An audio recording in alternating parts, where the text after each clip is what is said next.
Diário de Lucan, 26 de dezembro. Acabei de passar 1 hora assistindo vídeo no YouTube. Meu plano era assistir o vídeo que desse a informação necessária para eu começar meu projeto pessoal. Mas agora que eu olhei pro relógio, percebo que nem lembro do que eu assisti. 1 hora se foi, e o que eu fiz com ela? Nada. Eu apenas deixei a vida escorrer entre os meus dedos, como areia no deserto, cheio de distrações. Mas eu não vou mentir para mim mesmo. Não é a primeira vez que isso acontece. Só que hoje, algo mudou. Hoje, algo dentro de mim gritou: chega! Passei os últimos meses vivendo como um espectador da minha própria vida, apenas assistindo os vídeos de outras pessoas, apenas acumulando informações que eu nunca coloquei em prática. E sabe o que isso me trouxe? Frustração. Uma sensação vazia disfarçada de produtividade. Um sentimento de fracasso acabou sendo criado. E eu me comparei. E o fato de eu ter assistido vídeos de outras pessoas contando suas histórias de sucesso, dando dicas, apenas me gerou frustração. Essas estratégias de vida que as pessoas compartilham, que parecem tão simples quando elas contam, mas enquanto elas viviam, estava aqui, parado, assistindo a vida e o sucesso dos outros. Parece familiar para você? Eu já perdi a conta de quantas vezes eu caí nessa armadilha, acreditando sempre precisar de mais informações antes de realmente agir. Assistindo mais um vídeo, lendo mais um livro, mais um artigo, mais e mais informações. É confortável, não é? Porque você acaba sentindo uma sensação de você estar produzindo e tendo progresso. Mas eis a verdade nua e crua. Quando você faz isso, você não está tendo progresso. Eu me lembro, quando eu colocava a cabeça no travesseiro no final do dia, eu pensava sobre o que eu tinha feito no dia. E eu sabia no fundo o que eu estava fazendo era apenas inventar uma desculpa para não agir. Um jeito de evitar enfrentar o desafio. E agora eu te pergunto, quantas vezes você também não fez isso? Quantas vezes você não disse a si mesmo que eu não estou pronto? Eu sei como é. Porque eu já estive aí, e hora ou outra eu acabo retornando para essa posição de dúvida, de acreditar que falta algo. Mas diz a verdade nua e crua. Não falta. O que falta de fato não é algo externo, mas é algo interno. É a sua capacidade de perceber, caraca, eu não preciso mais de informações, o que eu preciso é de mais ação. E aqui, não encare isso como um fato de, cara, eu não preciso de informação, não preciso de conhecimento. Não é isso que eu estou dizendo. Eu estou dizendo que facilmente a sua crença de que você acreditar que você precisa de mais informação, ela está se transformando numa procrastinação, uma desculpa muito boa. E por eu ter essa experiência na procrastinação, assim como você com certeza já teve experiência onde você procrastinou muita coisa, você vai entender do que eu estou falando. Você vai entender da frustração que é você às vezes chegar no final de semana, ou às vezes no final do seu dia e perceber que você não produziu nada que você se comprometeu consigo mesmo a fazer. Portanto, eu não vou poupar palavras aqui para passar a mão na sua cabeça, assim como eu também não gostaria que ninguém passasse a mão na minha cabeça e chegasse a falar essa realidade nua e crua. Mas antes de haver esse contato externo com você, é preciso haver uma comunicação interna muito clara. Você precisa também ter a consciência de que você precisa também ser autocrítico. Não adianta você escutar o que você precisa fazer e você não fazer. Esse vídeo aqui, ele vai ser mais para te fornecer ferramentas e um modelo mental que você seguindo, você vai inevitavelmente ter algum resultado. Talvez não seja o resultado que você busque ter, mas talvez seja um resultado que vai te levar a algo que você não esperava. Então, assim, eu não vou entrar mais nesse assunto, mas eu vou te contar o que eu fiz para poder sair desse mar de distrações, desse mar de procrastinação. Bom, a primeira coisa foi identificar muito bem o que eu quero para mim, ou seja, ter uma clareza. E essa clareza, ela só consegue vir através do autoconhecimento.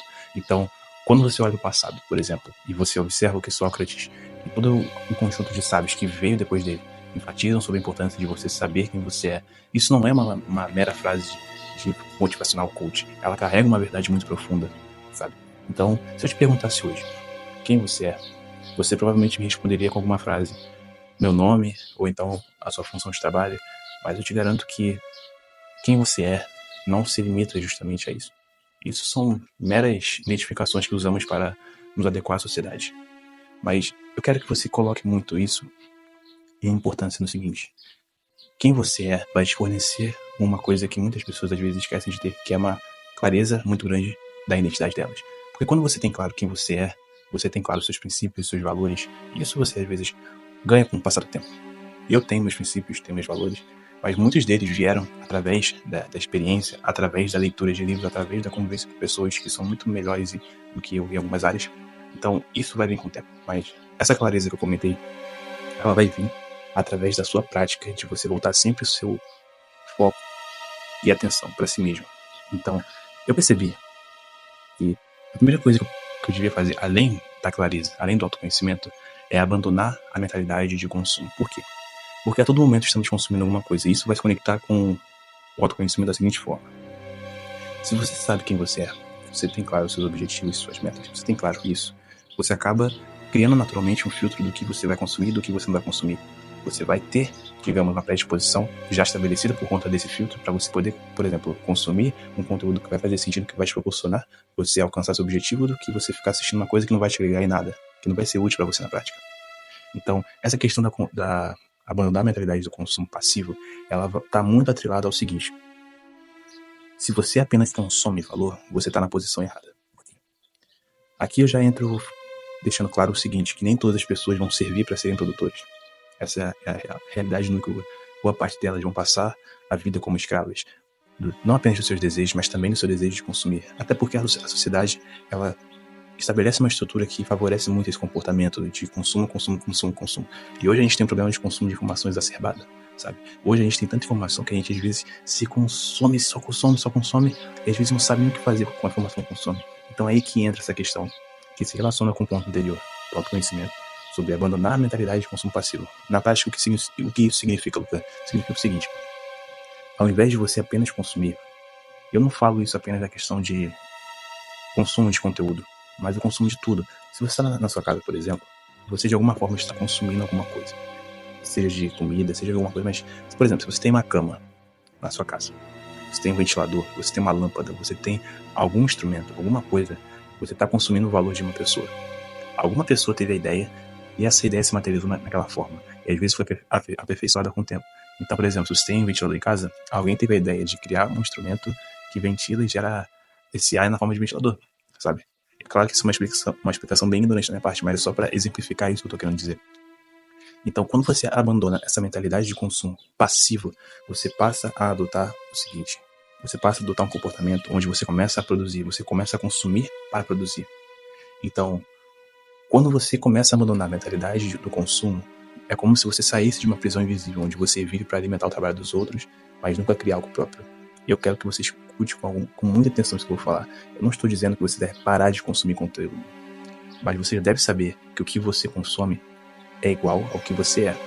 E para ficar muito claro isso, pega as pessoas que você considera ser inteligentes, pessoas que você acompanha na internet, pessoas que você já leu livros, se é que você lê livros. Pega os sábios antigos, pega as pessoas que você considera ser inteligentes.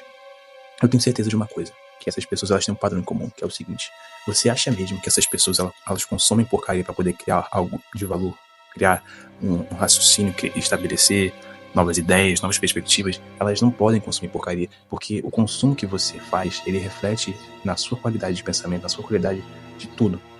E essa lógica, esse raciocínio, ele se aplica a diversos contextos, diversos contextos. Mas, para exemplificar, e até para tornar isso o mais claro possível, é o seguinte: se você quer saber quem você é, quem você está sendo, acho que essa é uma melhor colocação, quem você está sendo nos últimos tempos. Quero que você olhe para o que você consome e para o que você tem feito. E principalmente para as coisas que você não tem feito. Essas 3 coisas vão te dar uma clareza muito grande sobre o mapeamento de quem você está sendo agora. E depois que você obtiver isso, você vai perceber o seguinte: agora que eu tenho essa clareza, eu tenho que me fazer a seguinte pergunta: eu tenho orgulho disso que eu estou sendo? Eu tenho orgulho de quem eu sou agora? Se você apenas consome conteúdos de valor e aplica eles, e você estabelece um comportamento onde você é disciplinado, onde você não apenas consome, mas você também cria. E criar não se resume apenas a criar conteúdo para a internet, tá? E deixando isso bem claro antes. E antes de continuarmos, eu quero te dar um aviso. Eu resolvi dividir esse vídeo em 2 partes, por quê? Porque o vídeo originalmente ficou muito grande. E como eu percebi que você provavelmente não iria até o final, então eu resolvi fazer uma segunda parte onde eu vou mais direto ao ponto, onde eu vou pegar essa parte que foi mais para dar um contexto sobre o contexto mesmo, e a segunda parte vai ser mais ou menos uma duração um pouco menor, mas vai ser mais direto ao ponto. Portanto, nos vemos no próximo vídeo, que no caso é a parte 2 desse vídeo aqui. Te vejo lá.